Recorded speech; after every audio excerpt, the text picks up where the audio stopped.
اهلا وسهلا عليكم زي فيديو جديد. ويلكم تو دهب. والفيديو ده هعرفك ازاي تسافر لوحدك في اي حته في العالم. تعالى معايا. بس قبل ما تيجي معايا تعالى اوريك قد ايه انا عانيت عشان الاقي مكان او بيت او فندق او هوستل اقضي فيه اليوم. يعني لقينا غرفه ب 400 جنيه فيها مروحه بس. دهب كده كده مش حر دلوقتي، احنا في شهر 4 اول 4 تقريبا، النهارده يوم الجمعه. الصورة دي بالمناسبة أنا مصورها من سيوة، يعني الفيديو سيوة إن شاء الله هيكون نزل يعني قريب. تيشيرت ليفربول يا إخوانا، ليفربول تاخد الدوري السنة دي. وصلنا دهب وحاليا احنا ليترلي بنحاول ندور على مكان نبات فيه. وانا بادجت قوي، يعني انا عايز مكان 300 جنيه او 400 جنيه. لقيت مكان ب 700 بس مش هيناسبنا يعني. 400 جنيه is too much for me دلوقتي، يعني ادور على حاجه تانية. I'll keep you updated. في عندي ابديت صغير، اجرت عجله ليترلي، يعني انا قاعد عليها حرفيا اهو عشان نحاول نلاقي هوستل. وسبت الشنطه عنده الحمد لله، يعني ان هو اوريدي يسيب الشنطه عنده. we are on our way ان احنا نلاقي مكان نبات فيه والا هنرجع القاهره.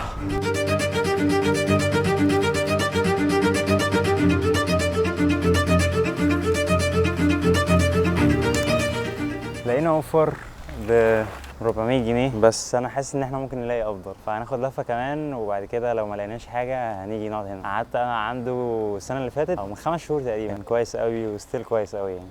الكافيه انا بحب اقعد فيه على الشمال اهو. قاعدين برضو ندور على اماكن، لقينا واحد هنا اسمه سكوبا دايفرز ده، بس قال لي ليلتين ب 1500، يعني الليله 750 which is over the budget. انا لقيت literally هوستل ليلتين ب 400 يعني. احنا عملنا بروجرس، ممكن نشوف حد تاني بحيث ان احنا ايه نلاقي حاجه احسن يعني. يلا بينا ننطلق لما بعد الجسر. شفت كذا حد على الفيسبوك منزل ان انا المفروض اروح سيسول، فانا اروح، ده تقريبا اخر خيار لينا يعني. بعد كده نرجع على الفندق. اوكي، بحثنا تاني وتالت ورابع ملقيناش اي حاجه، فغالبا كده نسحب فلوس من الاي تي ام ونروح على الهوستل الاولاني اللي انا كنت عارفه من السنه ده تقريبا. بس يعني مكان احط فيه اغراضي او اشيائي وانام حرفيا يعني. طبعا كواليتي اوف ذا داي 800 جنيه في دهب ليلتين، كويس برضه. تكييف كمان يعني، حمام خاص، عايز ايه اكتر من كده؟ بس كنت بدور بقى على حمام سباحه، واللي هو نعمل اوفر مع بعض يعني، انا وصاحب الفندق، ان هو اصور له الفندق بتاعه ان ريتيرن السعر يكون فيه ديسكاونت يعني. بس غالبا دوت مش هيحصل يعني. فحاليا انا قاعد بستمتع بالفيو اللي قدامي ده. خرجنا على الاوتيل خلاص which is upstairs يعني. لسه معانا العجله بس سبت الشنطه. هنروح نطلع حاجتنا في الاوضه وبعد كده نودي العجله نطلع ننام. صباح الخير يا شباب، عاملين ايه؟ لسه صاحي من النوم. ننزل في اي حاجه نعملها تحت، ومش عارف بصراحه هروح فين. معايا اللابتوب ممكن نقعد نشتغل شويه. ميزه ان انت تبقى قاعد لوحدك في حته ما تعرفهاش، اول حاجه ان انت تتعرف على ناس كتير، تعرف عليهم غير لما تسافر لوحدك. لان انت لما بتسافر لوحدك يعني بتفورس يور سيلف ان انت تعرف على ناس ان انت محدش يعرفك، فاهمني؟ تاني حاجه ان انت you have your own choice your own ability، ان انت تختار اي حاجه انت عايز تعملها. محدش يقول لك لا تعالى نروح هنا، لا تعالى نروح هنا، والكاميرا مش معدوله، مفيش حد برضه يصور لك. دي الابيليتي يعني، ان انت تسافر لوحدك، ان انت تختار انت حابب تعمل ايه في اليوم ده. انا معايا النهارده وبكره في دهب، بعد ماشي يعني. للاسف هما يومين بس على حسب الميزانيه بتاعتي، والميزانيه بتاعتي مش كبيره. يلا بينا نروح نقعد في كافيه. خلينا اكلمكم اكتر واعرفكم برضو عن دهب اكتر يعني. يلا بينا. احنا اوفيشلي نزلنا نلاقي مكان نقعد فيه. صور بالكاميرا ديت لسبب معين، الكاميرا بتاع الجو برو بتاعتي ديت في الضلمه مش احسن حاجه يعني. هنروح الكافيه اللي احنا كنا رحناه المره اللي فاتت مع مجدي، للناس اللي شافوا الفيديو. نقعد نعمل مونتاج من هناك شويه وبعد كده نتمشى شويه في الشوارع. الكافيه خلاص قدامي اهو، بس انا باجي دايما اجي هنا. الناس اللي شافوا الفيديو اللي فات، يعتبر احسن كافيه في دهب الى حد ما يعني.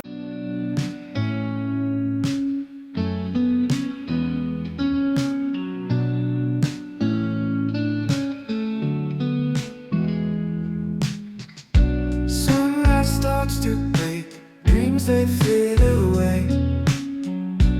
Morning birds they sing, kickstart a brand new day. Cup of coffee warm, steam up to the. احنا ليترلي بنصور بالكاميرا ديت، يعني هي بتصورنا حاليا وبنصور نفسي برضه. دهب لسه زي ما هي جميله، فيها حيوانات في كل حته برضه، وفرحان بجد ان انا لوحدي، يعني انا اقدر تقريبا اعمل اي حاجه. والكاميرا اللي هنا ديت يعني انا عايز اوريكم، بس انا بصور من هنا ليه؟ هنا اوريك سوري على الهوا في كام واحد بيبص لك وانت بتعمل فيديو. عايز اقول لكم ان ديت كانت حاجه صعبه في الاول، ان هو الشخص يعمل فيديوهات كل الناس دي بصاله او كل الناس دي بص عليك، بس اتعودت. الحياه كلها تعود. تيك ذا ريسك، ترافل باي يور اون، بجد هتكتشف نفسك وقتها. انا منور قوي. استنوا كده، ايوه كده تمام. تعالوا خليكم بتشوفوا دهب عامله ازاي. انا فرحان موت بجد ان الكاميرا اللي تحت ديت عايز اوريكم كميه الناس، فنبقى نشوف عامه يعني.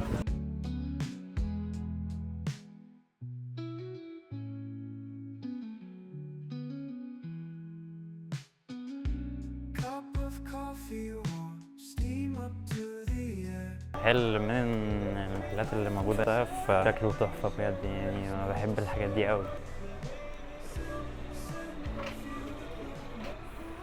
حوار العين دوت يا جدعان مش هيخليك ما تتحسدش والله يعني، هتحسد عادي. هو اصلا حرام يعني عشان تبقوا عارفين. شرك. don't take this.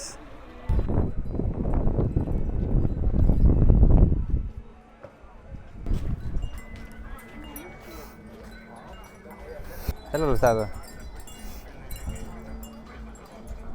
نغير الشكل وخلاص يعني. في حد واحد صاحبي رشح مطعم صخرة، يعني المطعم 3 دقايق من هنا،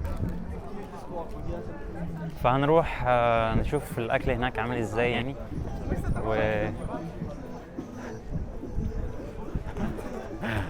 هنروح نشوف الاكل هناك عامل ازاي. وانا جعان بصراحه بقالي كتير قوي قوي قوي قوي قوي ما اكلتش. يلا بينا نروح ناكل نكمل الفلوج في دهب. ميك شور ان انت تتابع الانستجرام عشان انا بنزل حاجات تبقى لايف، وبعد كده الفيديو بينزل على اليوتيوب يعني. سندوتشين جولي حاسس ان هم كويسين قوي. في سندوتش تاني ده شاورما، قطعهم من لحد دلوقتي يعني هم افريج قوي يعني. اوكي ده المكان انا قاعد فيه، وسرير وحمام وبس كده يعني.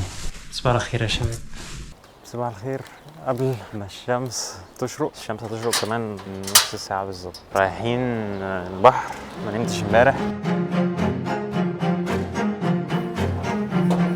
صباح الخير، يوم جديد من دهب. يلا بينا نروح شط اللاجونة. الساعة دلوقتي 5:30. نقدر نروح في أي حتة أنت عايزها في أي وقت أنت عايزه. هو دي هي الحرية يا شباب، وهي إنك تروح المكان اللي أنت عايزه في الوقت اللي أنت عايزه. حاليا الساعة 5:30 الفجر، ورايحين عند شط اللاجونة. ماشي حرفيا يعني، الشارع كله فاضي وانا لوحدي، ورايحين الشط. لبست المايو تحت الهدوم منطلقين. حاسس شعور الفريدم ده بجد شيء خرافي. ماشي، احنا تقريبا هنتمشى كيلو و600 متر عشان نوصل لشط اللاجونة يعني. ده بالصبح غير بجد. الساعة 5 هنا، بس هي مش مظبوطة، الساعة 5:30 اكشلي يعني. انا مش مصدق المنظر اللي ورايا ده يا شباب، خيالي سبحان الله.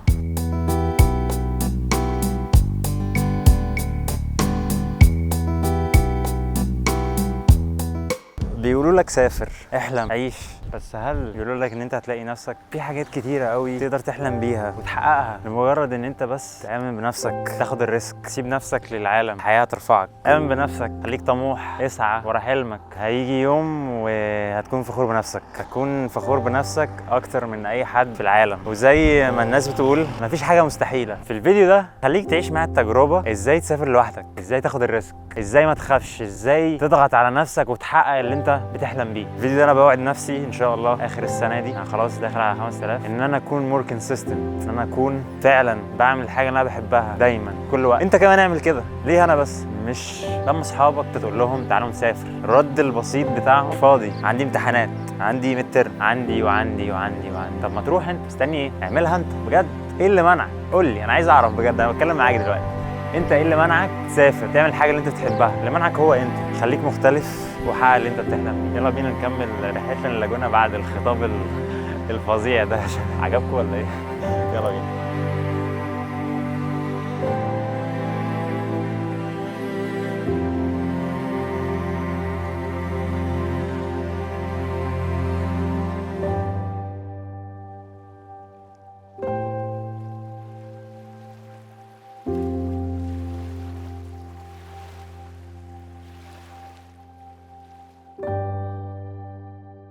وصلنا وقعدنا عند شط، حطيت فوطة جنبي كلبوب زغنطوط. المنظر قدامي رائع. I'm going to relax here for some time. الدنيا ساقعة بس قررت ان انا اخد قرار خطير.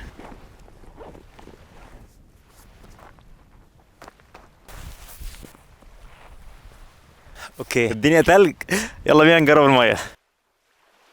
انا نزلت لحد ركبتي، المية تلج يا جدعان، تلج يعني. هطلع هعمل كده تك تك تك تك تك، بس يلا خلينا نجرب. غالبا بص الميكروفون انا هسيبه هنا، بس انتوا هتسمعوا صوت سويتي من هنا عادي يعني. انا مش هصرخ زي الحريم.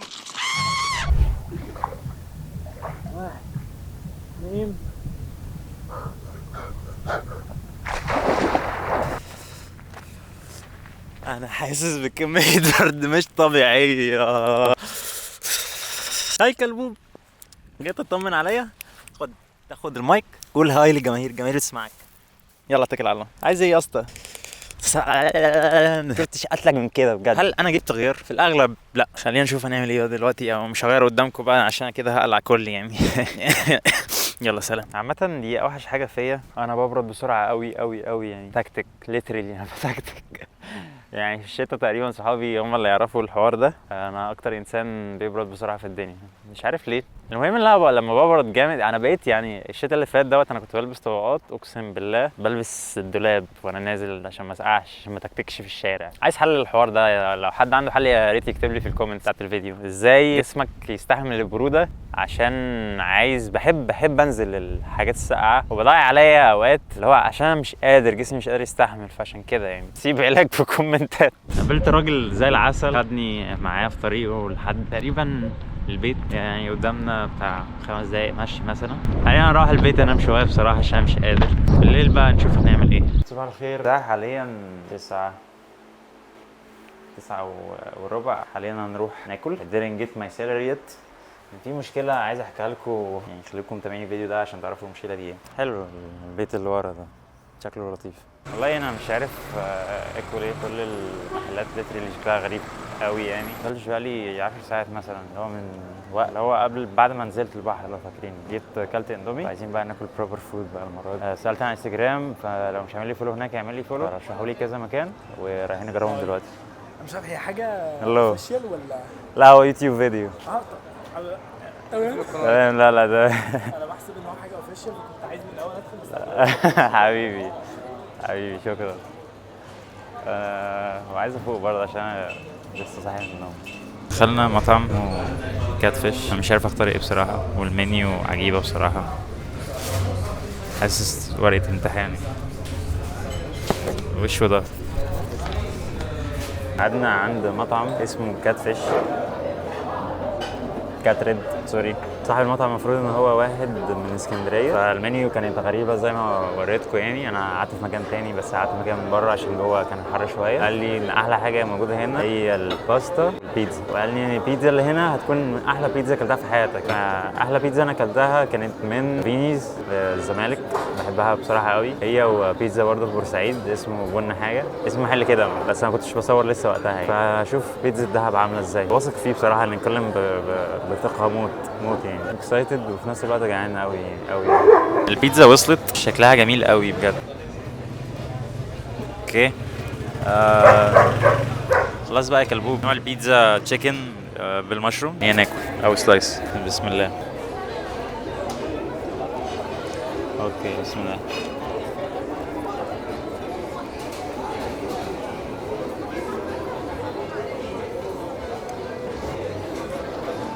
هاخد قطمه كمان عشان اتاكد. اخر قطمه معلش. مش عارف يعني، خفيفه والتوبينجز اللي عليها حلوين قوي ومش اكسترا. طعمها حلو، الصلصه طعمها حلو يعني. اكتر حاجه عجباني الصلصه هي والمشروم بصراحه، جميله قوي. ممكن نخليها تاني احلى بيتزا، مش احلى بيتزا اكلتها في حياتي، بس هي حلوه قوي قوي يعني. طيب خلينا نتكلم بقى عن السفر وانك ازاي تسافر لوحدك. عارف ده رقم كام؟ لا انا ادي النصيحه، بس you got to decide what you are going to eat. معنى ايه؟ انت اللي هتختار انت عايز تاكل ايه. يعني انت لو نفسك في حاجه، انا عارف ان دي حاجه وحشه وحاجه حلوه للناس، الناس اللي ما بتحبش تختار هي تاكل ايه. في ناس بتحب يعني بتكون عايزه حاجات او عايز تاكل حاجات، فانت لما يكون حد معاك هيقول لك على حاجه ثانيه، وواحد تالت يقول على حاجه ثالثه، في الاخر انت بتاكل حاجه انت مش عايزها اصلا في الاخر يعني. فدي من ضمن البوينتس ان انت تسافر لوحدك عشانها. انت تختار انت عايز تاكل ايه وامتى، وحتى لو انت مش جعان دلوقتي ممكن تاكل بعدين، اما انت لو مع اصحابك هم جعانين وانت مش جعان فبتضطر تاكل معاهم يعني. بس فدي بوينت. خلينا نكمل اكل بقى وبعدين نكمل الفيديو. بون ابيتيت يا شباب. السكند ديت كبيره شويه، ممكن نخليها ثيرد ولا حاجه. هنروح نشرب قهوه عشان نفوق، عشان انا عايز افطر صاحي لحد الفجر.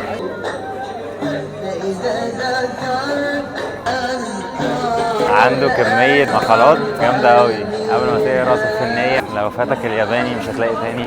عنده حاجات والله غريبه موت، نيجي نجربه وقت تاني. انا حاليا عايز افطر كوفي بس مش اكتر. افطر ايه؟ عايز اشرب كوفي بس مش اكتر. الاماكن في دهب زي المكان اللي انا صورت فيه دلوقتي اسمه واي نوت، موجود على الممشى. بتحس ان انت رحت عالم اخر بجد، اللي هو ايه، رجعت بالزمن ورا 20 سنه مثلا ولا حاجه زي كده.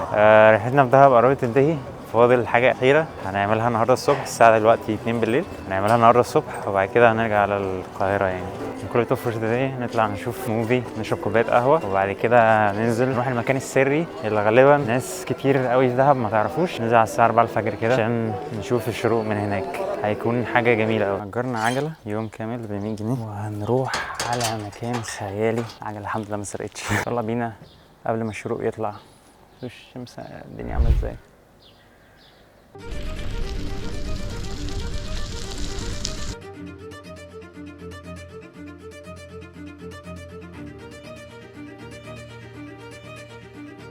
الشمس بدأت تشرق خلاص. احنا طالعين في الجبل فوق هنا، قربنا نوصل خلاص يعني.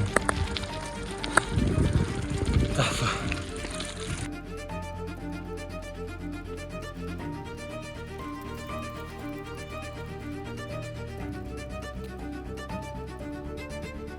طلعنا حبة حلوين، العجلة باظت في الطريق، فضلنا حبة بس انا مش عارف اطلع كده ازاي بالعجلة. مش عارف اسيبها هنا.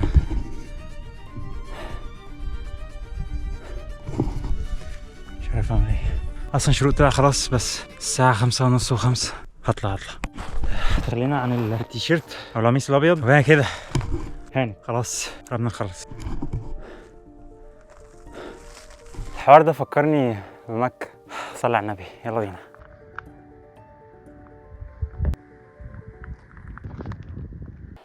انا وصلت، ورايا دهب كلها. قرار مفاجئ. انا عايز اقول اكتر قرار جنوني. انا عارف انا اتزحلقت هنا باي باي، اتزحلقت هنا باي باي. اكتر قرار جنوني خدته في حياتي يا اخي. شوف المنظر ورايا عامل ازاي. اني اطلع الجبل بالعجله. ما اعتقدش ان حد عمل كده قبل كده بصراحه يعني. محدش بالهبل والجنون ده، بس I made it. انا حاسس بشعور محدش يتخيله بجد. المنظر خيالي، ودي that's my prize. طول الطريق ماشي عامل كده، فانا اقدر اقول طلعت جبل دهب بالعجله يا شباب. I feel super great. مش عايز اعمل اي حاجه دلوقتي غير ان انا عايز اشرب. I made it baby.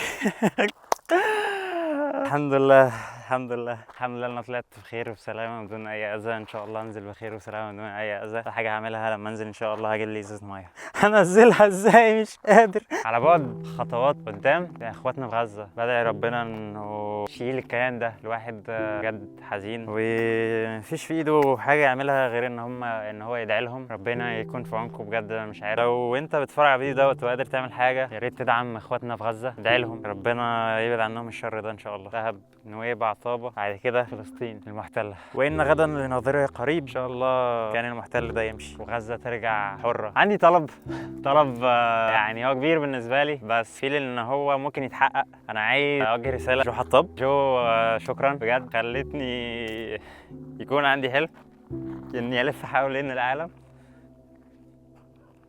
أنا مش عارف ليه أنا سوبر ايموشنال يعني. بجد الفيديوهات بتاع جو حطاب غيرت في شخصيتي بشكل كبير. اتفرج على الفيديوهات عنده من 10 سنين ولا 6 سنين. شفت كل الفيديوز. يا جو لو انت بتشوف الفيديو دوت بيجست فان او فيورز يعني. بتمنى في يوم من الايام ان انا اقابلك نتصور مع بعض. انا بجد بحب كل الترافلرز من كل قلبي. I think I'll become one وان شاء الله I will made it one day. وبس كده. احب انهي الفيديو ده بمقولة هو كان بيقولها، واعتقد لو شاف الفيديو دوت هيضحك يعني يعرف معناها. جو حطاب ثانك يو سو ماتش. صباحكم ورد وعسل. كان معاكم زين، نشوفكم في فلوج جديد. سلام.